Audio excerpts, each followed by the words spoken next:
Patrick Findaro here with Vetted Biz. I'm really excited to have on John LaRosa, who has well over 30 years of market research. And we've been doing deep dives on a lot of the different industries for basically looking at businesses for sale, as well as franchises for sale. And it's really important before you dive into buying that restaurant down the street or that pawn shop down the street that you look at it from an industry level. And that's what John specializes in, looking at the industry, but then also doing further deep dives upon engagement from his clients. So John, thanks so much for joining us. You've written a lot of reports, and we've published at least 5 articles on the Vetted Biz blog on these kind of industry deep dives. Could you just tell me a little bit how you entered in the market research world and kind of what your focus is? Yeah, I guess I started in market research about 1979 after a brief stint in teaching. I was going to teach foreign languages and then decided I wanted to switch into business instead because it was more lucrative and just more in line with my personal interest. So I've had a passion to do market research since the late 1970s, working for 4 different companies before going out on my own and pursuing our company, Market Data, full-time. When did you establish Market Data? When? What year did you found it? 1979. Wow, it's incredible.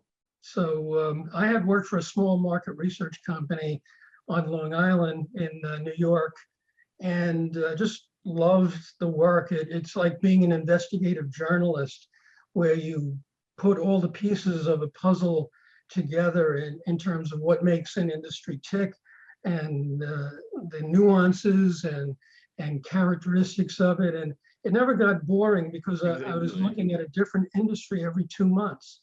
So it's not like I was an analyst just for the automotive industry or the construction industry all year long. I was looking at 6 or 7 different industries every year, and each one has its own story. So it just became very interesting to me, and I decided I wanted to do that full time. And so when did you make the move down to Florida? Moved to Florida in 1996. So I've been in Tampa for about 25 years now. Okay, and Tampa's probably changed a lot since you came down in 1996. Oh yeah, it's grown a lot, and we just moved here for lifestyle reasons. Just real estate was getting really expensive in New York, and we were just starting our family back then, so it was a lot cheaper to buy a house and live the kind of lifestyle that I wanted. I like to play golf and be outdoors in the sunshine, even during the winter months. So Tampa fit the bill for us. Yeah, I grew up right outside Washington, D.C., went to college in New England, and my parents are actually both from Manhasset on Long Island. And oh, yeah. I lived a couple years in New York, but for me, it was just too fast paced. And I do prefer the lifestyle in Florida. Exactly. And I mean, there's just a lot to offer, and it's really exciting. Cities like Miami and Tampa are changing a lot. Mm-hmm. And I think in a positive way after the pandemic, with this whole work from home or work nearby home. Yeah, growing up in New York, we never heard about any news from Tampa, but now we have all these championship teams, between the Bucks and the Rays and the Bolts and hockey. We've got all these champion sports teams now. So I guess we're getting on the map the last 10 years. And going back to Vetted Biz, we're mostly focused on individual investors, although there have been private equity firms that leverage the insights that we have, especially on the franchising and business for sale industry. Do you have similar type of clients that buy your industry reports and engage your services for market research? Could you tell me a little bit about the type of clients you work with? Yeah, the reports that we do are generally what's known as off-the-shelf studies, which are produced for a mass audience. And so the buyers of our reports could be entrepreneurs, investors, banks, ad agencies, consulting firms, trade associations, pretty broad Pretty audience. diverse. Yeah, and frequently when somebody buys one of our reports, they're doing due diligence about a specific company or an industry that they may want to get into or acquire a company. So we get a lot of merger and acquisition candidates and private equity firms that are looking to invest in a specific company, maybe buy them out and invest in them. So they buy our off-the-shelf studies, but frequently they want a deeper dive into a specific part of the country, either a regional analysis or a competitor analysis or a market potential analysis for a new product or service coming out. And we'll do custom studies and consulting for them as well. So it really varies. Our bread and butter business is the off-the-shelf studies, but we frequently do consulting and custom projects. And I mean, do you have any advice for whether it's a private equity investor or someone that's, quitting their corporate job in New York City or the Northeast and moving down to Florida and they want to buy a business or open up a franchise? Where would you start if you were in their position? Well, I think the mistake a lot of people make when they're about to invest in a business or spend several $100,000 to buy a franchise, for example, is they don't do market research. A lot of times people don't even know or understand what market research is. But it's like if you went to buy a new car, you do research online, you look at consumer reports, you look at reports about how reliable the car is. Safety, especially if you have kids. Yeah, gas mileage. You do all kinds of research online before actually going to the dealership. But a lot of people skip that first step to do market research, to do their due diligence, to find out, is this a good industry right now? Is it growing? Is it crowded? Is it oversaturated?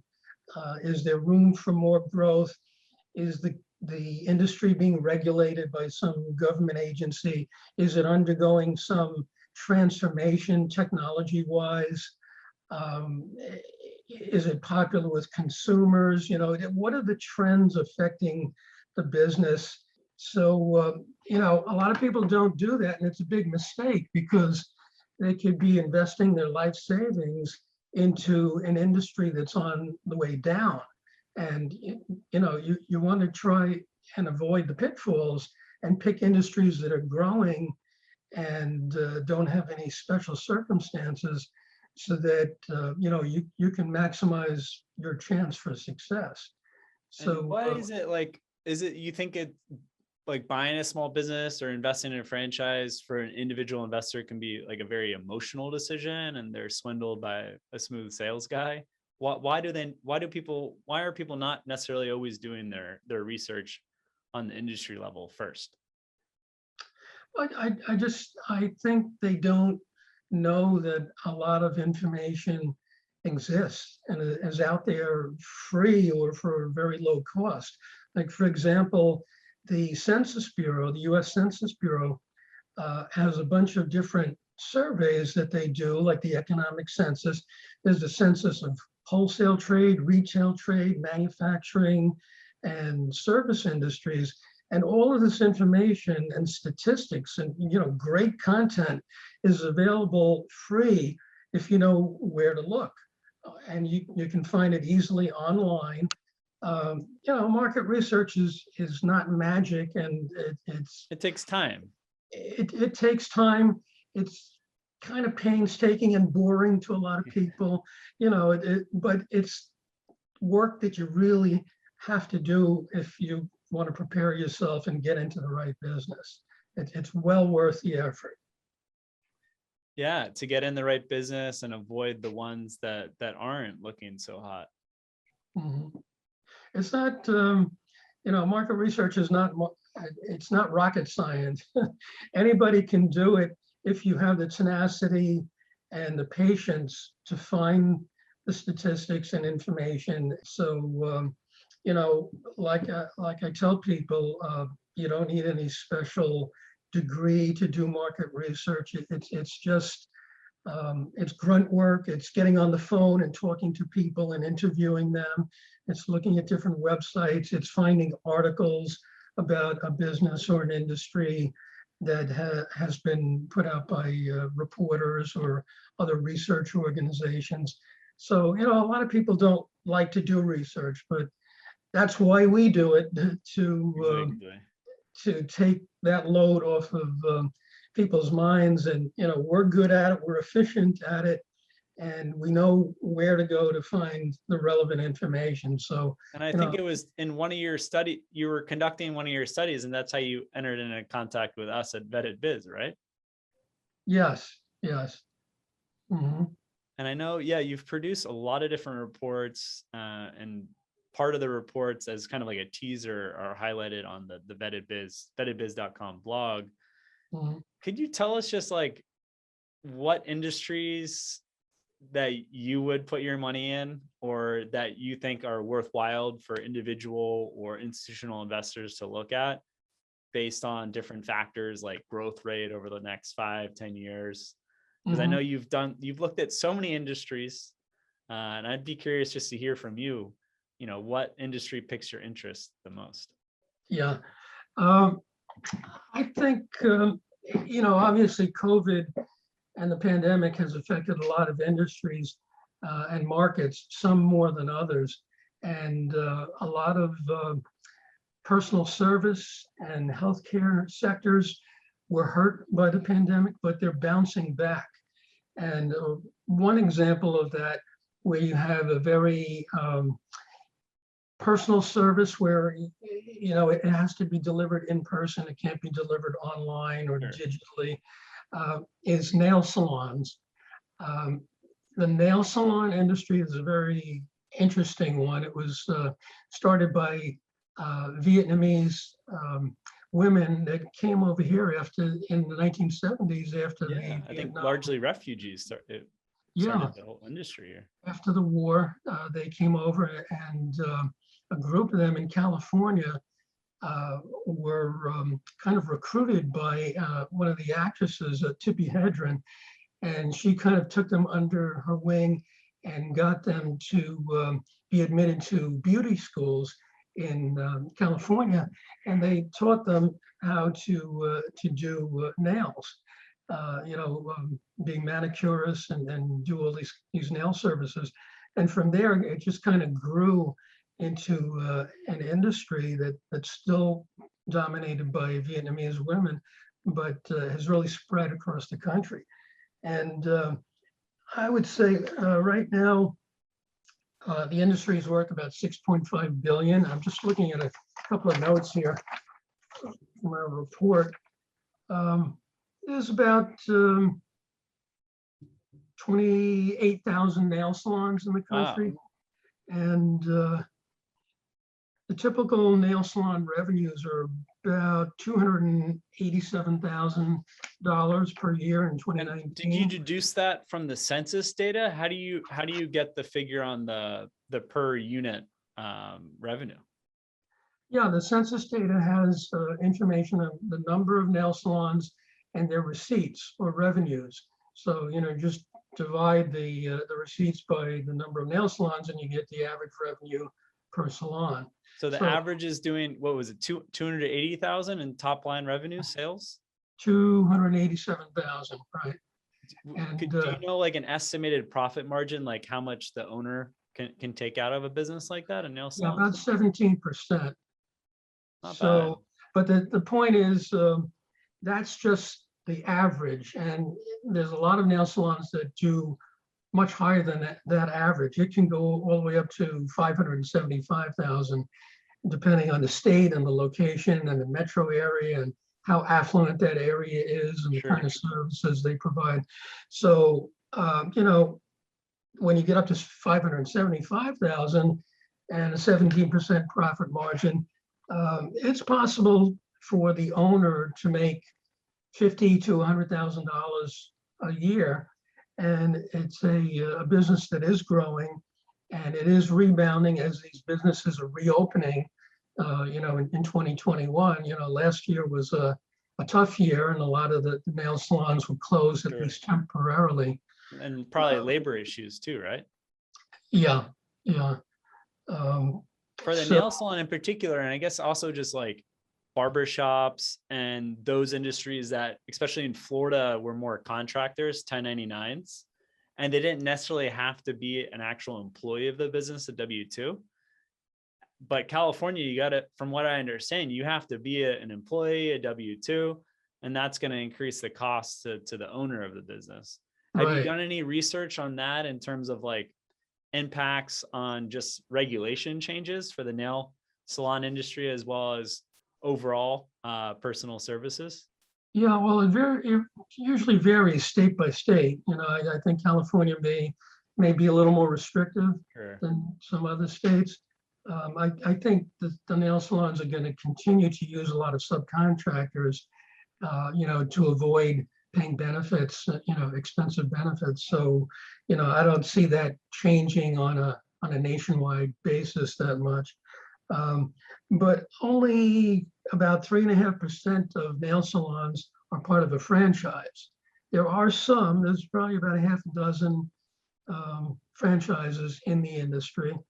And so there's a lot of room for growth, in terms of more franchises to develop in this industry in the future. And California, New York have the greatest number of nail salons. Probably almost 9,000 combined in 2019. So, we go into a lot of the metrics and the evolution of the industry and the status report and how it's bounced back from the pandemic in our reports. And, visitors to your website can see the article that we have there, which is a lot of great content. Exactly. Yeah, no, I loved, one of my colleagues uploaded the article, formatted it, then I went through and I didn't realize how small the market was in terms of franchise and license locations. I would imagine it would have been like 10 to 20% of the market. So there does seem like there's quite some room for growth, for having a business model and brand name. And yeah, like you said, opening one store at a 17% profit margin, you're not making so much money. But if you have 5 of those 280K stores, or some of them are doing 500K, they can probably provide a pretty good livelihood for you and your family. Sure. Another sector that we've looked at over the years, probably for about 20 years, is the commercial cleaning industry, janitorial services. And there's a good number of franchises in that sector that are well established, that have been around for decades. And commercial cleaning, that was another sector that kind of took a hit during the pandemic because a lot of offices were closed. Sure. There's no need probably for 3 months. And I know the banks and the insurance companies, at least in Miami, are just going back to the office now. And it's been like 18 months. Yeah, I think the growth of the commercial office space has taken a hit last year because companies are realizing that more of their employees can operate virtually and telecommute, so they don't need as much office space. But even when office space is vacant, it still has to be cleaned periodically, dusted, and heating, ventilation, and air conditioning systems have to be maintained and run to make sure that they're still functional. So, and then you get into disaster restoration services. I imagine it's mostly the landlord who's paying for the commercial cleaning, or is it the tenant, the company that's occupying the space? It can be both. Okay. Yeah, but commercial cleaning has it's always going to be in demand, and it covers so many things, like not just janitorial services like cleaning the restrooms and emptying the trash, but it involves parking lot maintenance and security and heating, ventilation, air conditioning systems, pest control, disinfecting and pest control, also restroom maintenance and sometimes disaster restoration, parking lot maintenance, security, a lot of that stuff. Like ABM Industries is a good example of that. I don't believe they're a franchise, but they're so diversified into all kinds of building maintenance services. And that's a good example of what the industry does. So have you done any research on the residential cleaning side? Because I know, our clients have asked about it in the past, and I'm not a big fan, given you don't have that steady client, you're not dealing with a professional, you're dealing with an individual, much slower check size. Have you done any research on the residential side as well, or has it been mostly focused on commercial? Well, we did a study about 5 years ago about the maid services market. Sure. And that covers, people that clean consumers' homes. And there are a significant number of franchises there, like Merry Maids and Molly Maids, Maid to Perfection, Service Master. There's probably about 10 franchise organizations in that space. I'm not sure, we didn't look at that sector in the last year or so, so I'm not sure how hard they were hit by the recession and the pandemic, but I would imagine they were also affected because it's a personal service and you're coming into close contact with the people because they're coming to your home. So I would imagine that sector is bouncing back as well. And it's something that more and more American households are used to, and they don't consider it a luxury, they consider it a necessity. Yeah, and Just if you're like- spending more time in the house and working from home, you're more perceptive of what's wrong and what needs to be properly made in your own house, not just the office. Right. And just like going back to the nail salons business, I think American women consider getting their nails done as more of an affordable luxury and a necessity rather than a luxury. Okay. $25 to $50, you can go get your nails done, and it boosts your self-esteem, makes you feel better, and that attitude is not going to change in the future. So there's going to be a continuing demand for that fairly inexpensive, affordable luxury. And that's why we feel strongly about nail salons bouncing back and seeing good growth over the next 3 to 5 years. Yeah. And I guess if you compare it to some other luxury like massage or different spa treatments, I mean, it's going to be 5x, 10x that price if you go to a proper place. Right. So, okay, so commercial cleaning is another good sector that's in demand all the time, really. Another one that we like is the physical therapy centers. And we have a report on that.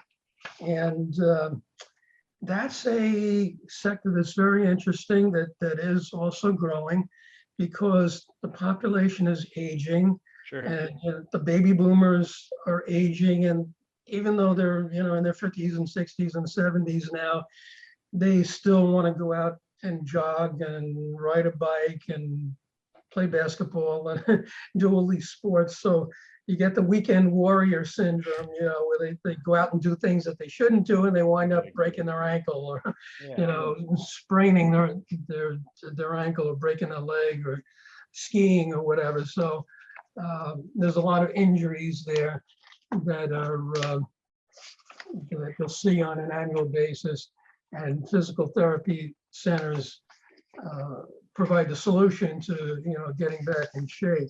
So that's an interesting one where we find that the average facility does about $800,000 a year nationwide. And there's about 40,000 physical therapy centers or clinics out there. It's basically a $30 billion industry. And also the reason why physical therapy centers are in demand is because the outlook for reimbursement from insurance has been favorable even during economic recessions because of the cost saving that comes into play with outpatient rehabilitation rather than having somebody Inpatient. in a facility, inpatient setting. So, that's another reason why the industry will be growing. So you get a big boost from the government through public insurance or even on the private sector where they're happy to pay for these outpatient physical therapy. Yeah, even Medicare and Medicaid, because it saves money over the long run. Not too many franchises in that industry, but there are about 4 or 5 of them that we've been able to identify. There's PT Solutions is one, and Physical Therapy Now, Physical, Apex Network. There's about 5 franchises there that present some opportunity. And do you see opportunity for consolidation and franchises growing in chains, or is the business better suited for a single unit operator? No, there's definitely room for multiple site operations. Most of the, it's a competitive, fragmented industry with a lot of small physical therapy centers and one site operations. Okay. But more and more of them, I think you can see more and more franchises develop in that industry. One thing I will mention about a sector that's popular, but may not necessarily be the best choice to get into right now is weight loss. Okay. There are so many weight loss centers out there, both commercial and medical programs, and people may think that weight loss is a booming field to get into in terms of franchises. Well, yes and no. For example, on the commercial side, you have companies like Jenny Craig and Weight Watchers. Jenny Craig, I'm not sure if they're currently selling any franchises. I don't believe they are. And Weight Watchers is basically a closed system where you can only get in by getting a franchise that's owned by a relative. You or I couldn't go out and buy a Weight Watchers franchise right now if we wanted to, unless— That's kind of like Domino's Pizza, where you have to be an employee and then you can get awarded a franchise. And I think Dutch Bros Coffee, they just went public, same kind of system. There's a lot of great systems like Domino's that you have to already be in their ecosystem, and it's very difficult to get a license to operate one. Yeah, it's nearly impossible with Weight Watchers. So on the commercial side, there's not really that many weight loss companies that are selling franchises, with one exception. There's a company called Profile by Sanford, which was started by Sanford Health out in the Midwest. And they're a very large healthcare system. And they have a kind of a retail weight loss center operation where they have their own brand of diet food and meal replacements and supplements that they sell. So, and they've been growing very fast, very rapidly as a franchise over the last 5 years. So that we still have like a major issue with obesity in the United States. And I mean, just so many health issues are caused by obesity. So I can only imagine the potential for this market. Sure. Yeah, the obesity rates are not going down. They're leveling off or even still increasing. And, people talking about the pandemic 15, people have gained weight even more during the pandemic because staying home and eating comfort food and stress-related eating and things like that. So weight loss. We have a little more pressure in Miami Beach, where you're going to the beach and you're seeing, a swimsuit to make sure you're in shape, compared to, cold areas of the Midwest where no one sees how you look underneath all those jackets. Right.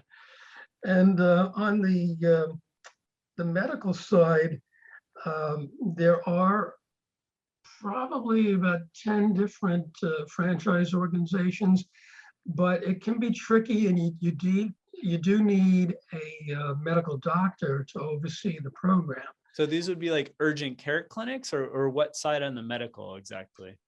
No, these would be weight loss clinics, Oh, okay. So on the but weight loss. it's a medical protocol where you may be taking prescription drugs, appetite suppressants, and you meet in person with a counselor, and you have lab tests done every month. So it's a little more strict of a program than commercial weight loss centers. And you may be counseled by a nurse or a physician's assistant with a doctor himself. So, it's a little more tightly regulated in terms of and drawing a parallel with the physical therapy space, where insurance is providing a nice kicker for those entrepreneurs running a physical therapy center. Do you see that in the weight loss center space, especially on the medical side, that people are using insurance to pay for the treatment? Yeah, although it can vary. A lot of insurance companies still don't cover weight loss programs, but some Okay. do. There are various ways that the patient can finance the program. There's IRS tax credits that you can take. There's care credit is used by a lot of doctors where you can pay for the program through installments. So yeah, frequently insurance is used, but a fair amount of the time it's out of pocket also. So the thing is, on the commercial side of the weight loss market, the trend right now seems to be with online programs or digital programs, and apps like Noom is very popular right now. So that's why I would take a wait and see attitude before you open up a franchise in a physical location. Yeah, I mean, right now, and even Weight Watchers is going through a transformation right now where they couldn't see the people in person at their centers, so they had to switch over to a digital model, and they're encountering more competition from companies like Noom that are just apps or already have been doing that. Yeah, so they'll bounce back eventually, but I would say the growth right now for weight loss centers is not as good as some other sectors. Well stated. Are there any other industries in terms of closing out our discussion today that you'd like to highlight, John? Those are the three that really come to mind out of the recent research that we've done, that look positive to us. And a lot of other industries are kind of in a holding pattern or wait and see mode, and see how they've been transformed by the pandemic and how they bounce back. So from what you've said today, I mean, I would be interested the most in physical therapy, given the top line average revenue of 800,000, growth rate of 7%. That seems like a pretty promising industry. And, there in the US, it's so competitive. It's generally the more complexity there is, physical therapy is going to be more complex than operating a simple cell phone repair business. But with that complexity, I imagine higher margins, higher sales, et cetera. Yeah. So the point is to do your homework before investing in any business, especially a franchise that's going to cost several $100,000 or more. Take the time to do the market research, do the due diligence like the private equity firms and the banks and the consultants of the world do. Save yourself a lot of time and effort and money by doing market research because, you may think that a business is a great one to invest in, but only after doing that research will you be able to see what the red flags are and to really evaluate a business accurately to see if you're getting the full story.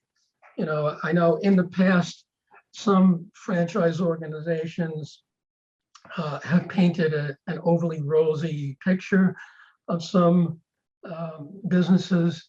And usually there's two sides to the story, and every business has its ups and downs, and every business has its red flags and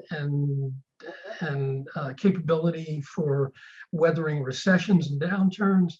And you have to be aware of that because we're not always going to be in an expansion mode. Recessions come along every 4 or 5 years. So you want a business that's going to weather those downtimes as well as the good times. For sure. And I mean, highlighting some of your points today, and also one that consumer tastes can't, suddenly change with technology shifts.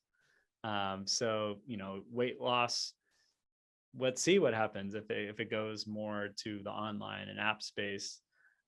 We've seen that happen with fitness, where now people have changed the habit where they're not necessarily going to the gym or their boutique fitness studio and they're competing with the apps. But as you mentioned with the nail salon, it seems like the consumers came back and there was a couple months that it was down, but they want their nails done and they want it on a periodic basis. Yep. So yeah, I think it's really helpful for anyone that wants to start a business, buy an existing business, start a franchise. Start first with the industry. Market data has a lot of information. We publish some parts of the reports in a bridged version on Embedded Biz. And then from there, you can dive into the actual business for sale or the franchise opportunity, then talk to franchisees to really confirm the numbers. But yeah, I think everyone really needs to do their own due diligence. And you can buy a report from John and his firm and save you a lot of time and money by not investing in the wrong industry.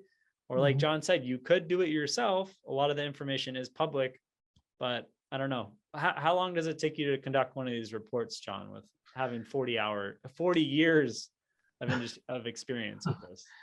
A typical industry study for us would take about 2 months, 6 to 8 weeks to do. So we really do a thorough job. We look at trade associations information, the Census Bureau, published articles on the internet, 10Ks, annual reports. There's other research firms that do part of the research for us. Dun & Bradstreet, Bloomberg, we do a lot of telephone surveys. We try to leave no stone unturned. And that's why people have purchased our reports for 40 years, because we're completely unbiased and objective. Exactly. If the industry is doing well, we say that. If the industry is not doing well, we say that too, because we want the people that buy our reports to be fully informed and to know the complete story, not just half the story. Exactly. So, it's a long-term approach, because I mean, they're going to tell their friends, they're going to come back to you. Yeah, I mean, we're pretty similar ethos here at Vetted Biz, where we want to get all the information out there and not paint a rosy story about a particular franchise or business opportunity. Yeah, and I have to congratulate you, Patrick, for putting together this website and all this content. It's really valuable. It's really essential information, great content, and you're to be commended for putting this together and making it available to the consumer and the prospective business buyer. It's a really necessary role that you're filling, and thank you for that. No, thanks, John. Yeah, it's definitely a team effort. I mean, my brother and I founded Vetted Biz just a couple of years back, but now we have 20 plus employees. So we're not slowing down anytime soon. And we just want to continue to democratize this information flow, especially for the startup, franchise, and business for sale space. Great, great. So the more that we can have experts like yourself onto our YouTube channel, if you're listening on a podcast, the better it is for the current entrepreneur, maybe serial entrepreneur, or someone that's just looking to go into entrepreneurship for the first time. Great, glad to help out.